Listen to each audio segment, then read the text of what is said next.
Hello everybody, it's Sarah, and today I thought I'd share with you my reading plans for the final month of 2020, and I cannot believe that it's already December. 2020 went by so fast, and it's such a weird year, I think, for a lot of people. Because for me personally, a lot of things happened.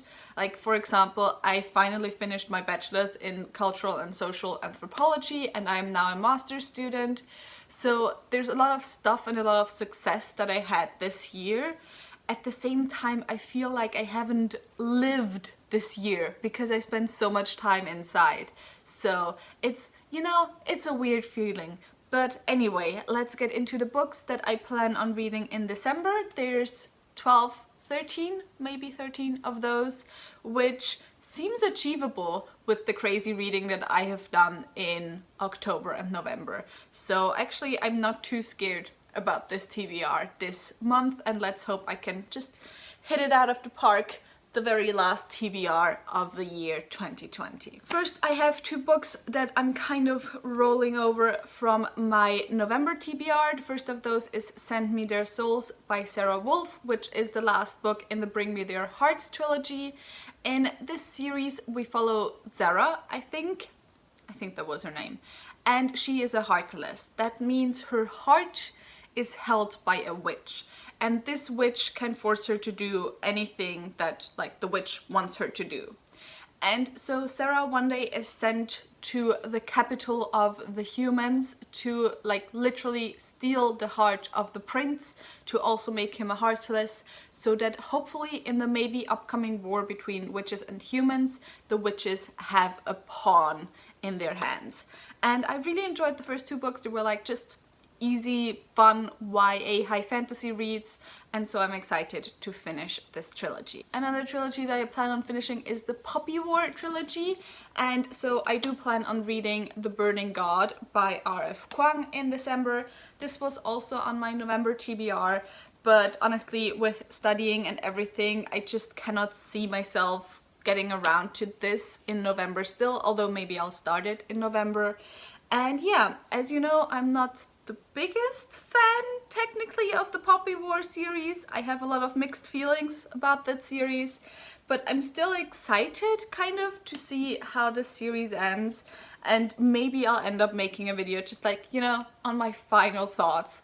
As someone who has shat on this series a lot and still finished it, what are my final thoughts on the series? We'll see if I can get around to do that. And also I might film a vlog reading this. We'll see. I don't know. Not too many plans. Although I am planning on joining or doing Bookmess this year.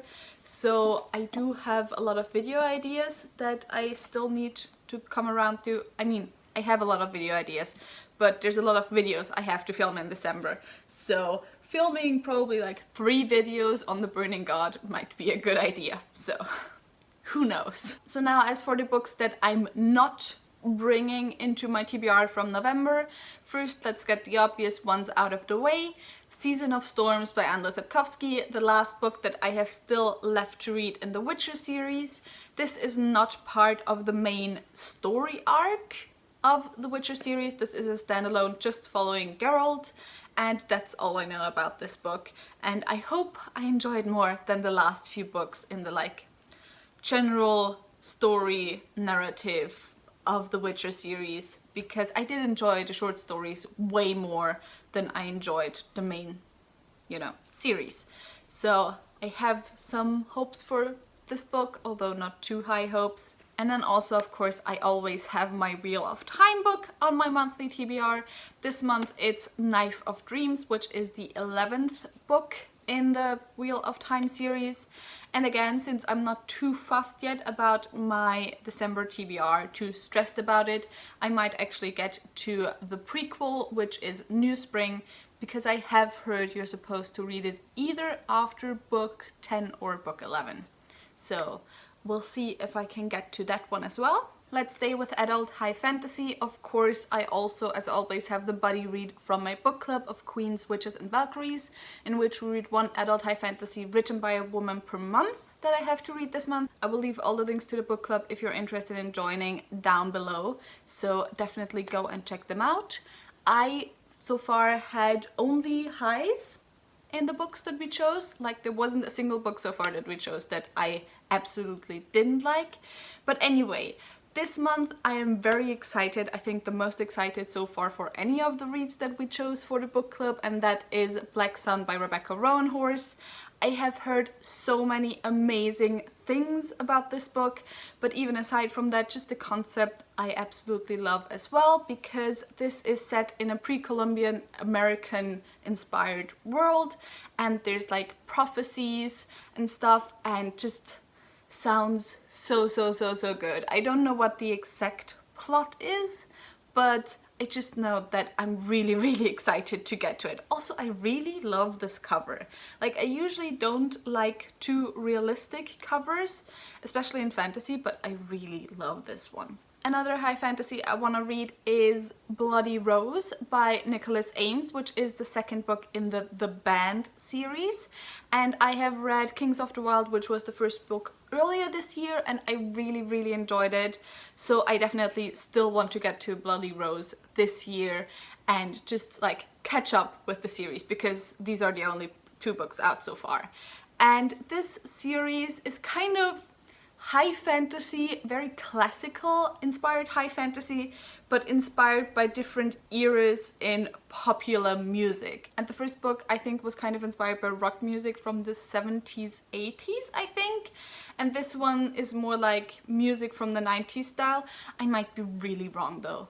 But anyway, I'm really excited still to read this book, and I've also heard there's some sapphics in this, so that's always a plus. A classic I want to read this month is The Three Musketeers by Alexandre Dumas. I got this for my birthday, and of course one of my goals every year in terms of reading is to not have any books that I acquired during the year left on my TBR by the end of the year.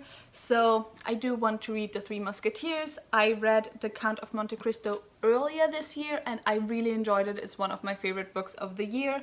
And so I hope it will be the same case for this book. Although I have to say I have heard less good things about this one compared to The Count, so we'll see, but I'm excited nonetheless. Then lastly, I have 2 YA books left on my TBR. The first of those is The Lost Book of the Wild by Cassandra Clare and Wesley Chu, which is the second book in the Elder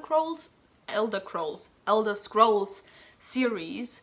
And this is of course the series that follows Magnus and Alec throughout the years, and this is the sequel to The Red Scrolls of Magic, and I have not gotten to this yet, even though it was released in September. And another one of my goals, of course, is to finish as many series as possible this year, and included in that is also that like I don't let myself fall behind on series I'm still currently reading. So I gotta get to this one. And then a second YA I want to read in December is The Dark Tide by Alicia Jasinska. I think that was her name. And this is like sapphic enemies to lovers. A girl offers herself as a sacrifice to this witch instead of her brother, or like the boy she loves, one or the other.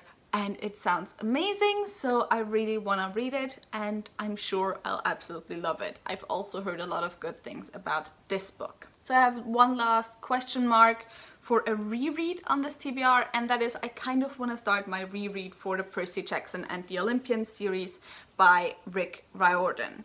And I already wanted to start a reread when like the TV show was announced, or that it's like in its planning phases or whatever.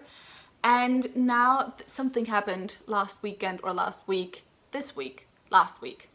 Something happened last week that made me want to pick it up again.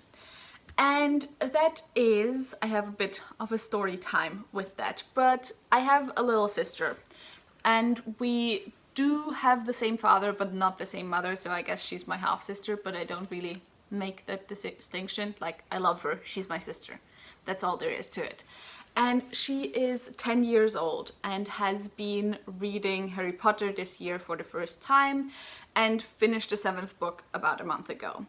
And before anyone like starts talking about J.K. Rowling and everything, I know that like I'm not the happiest ever that Harry Potter now is the first series that she really fell in love with, but of course I don't see her very often. My dad has her half the time and I don't live at home anymore, so I see her about like a day, maybe 2 days every 2 weeks. And so there's not that much I can influence in terms of what she's reading. So what I did with Harry Potter is just as much as possible I tried to give her my copies of the books so that she doesn't have to buy new copies, so that her reading Harry Potter doesn't directly support J.K. Rowling. And now that she's done, I can kind of start pushing her towards other and new middle grade series that maybe are a bit more diverse, that maybe have authors that are a bit less problematic. Although, again, I don't see her very often, so there's not that much I can directly influence. And also, if I directly go to her, because she's one of those children, of course, if I directly go to her and tell her, hey, I think you'd like this series, you should read it, or hey, I think you'd like this book, you should read it, she probably wouldn't read it because she's just that type of child. And also, again, that's also another thing. It's hard enough, I think, finding diverse middle grade when you're talking in English, when you're in America, when you're living in the UK. However, I additionally have the problem that I need those series to be, or those books to be translated into German. And that a lot of times only happens after years and years and years with middle grades. So a lot of the more newer, more diverse middle grades have not been translated into German, thus my little sister can't read them. And I have thought before about telling her to read the Percy Jackson and the Olympian series, and I know there was also a whole deal on Twitter of like people going like, instead of Harry Potter, don't just go and say you should instead support another white author, white straight author, no matter how much diversity he has in his books, and I completely agree with that. But again, this is pretty much the amount of diversity I can get translated into German, because a lot of other diverse middle grades haven't been translated into German. I have once seen like Arusha by Roshani Chokshi, but it's been 1 year since I last saw a copy of that at my bookstore, because I do every now and again go into the middle grade and children's sections and look at what they have there. So anyway, I was babysitting last week because COVID, lockdown is again, my sister is constantly at home, but my dad still has to work. So I'm sometimes babysitting. And I was like, you know what? I'm gonna be an amazing sister, we're gonna watch a movie together, because that's what you do as a sister. You do things that your little sister wants to do and that she doesn't usually get to do. And so we were looking at Disney Plus and saw the old Percy Jackson movie, which I know is horrible.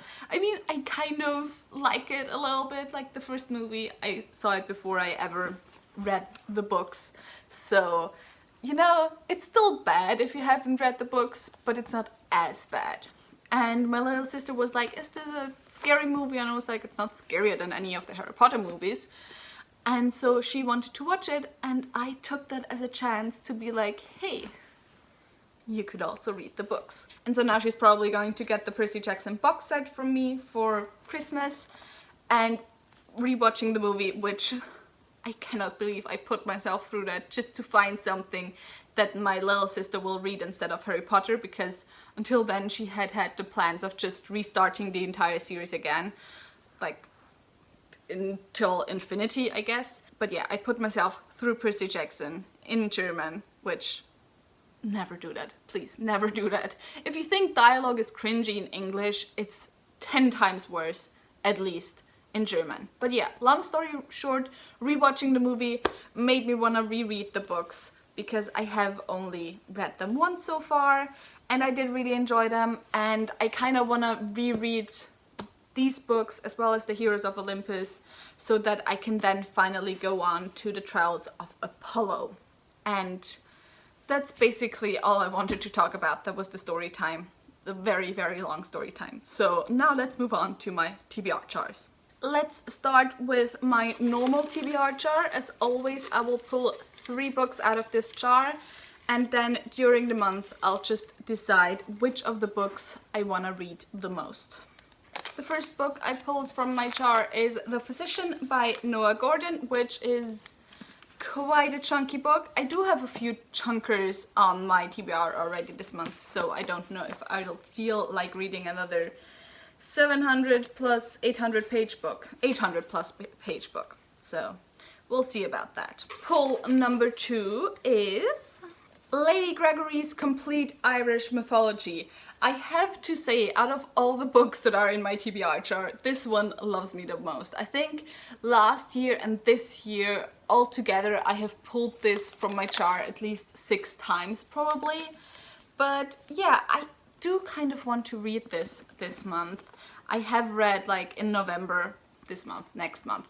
I have read in November the Japanese Tales one, so I kind of feel like I want to finish off all of my story legend collections that I have on my shelf, so we'll see. Maybe this one will get chosen. And then the last book from this TBR jar, book number 3 is Cloud Atlas by David Mitchell, another book that I have pulled from my TBR jar multiple times already, so I kind of do want to read this. We'll see. There were like, I pulled 3 quite big books from my TBR jar this month, so let's hope that I won't stress too much about them. And then lastly, of course, we have my series TBR jar. I will pull 1 series from this TBR jar, and then I will read the next book that I have to read in that series. So the series I pulled from my TBR jar is the Mary Gentry series by Laurel K. Hamilton. I actually do only have 1 book left to read in the series. I think it's the 7th book. I don't know what the title is. But yeah, Laurel K. Hamilton has books that are quite easy to read because like 50% at least is smut. So I'm not too worried about finishing this book because it'll be an easy read. If I will enjoy it, that's another thing, but it will definitely be an easy read. And with that said, that was it for this video. I really hope you enjoyed it. If you did, maybe think about giving me a thumbs up and also maybe subscribing. All the links to my social media are in the description box down below, so go and check those out. Again, all the links to my book club are also in the description box down below, so go and check those out as well. And tell me in the comments what your reading plans are for the last month of 2020. And with that said, I hope I'll see you soon. Bye!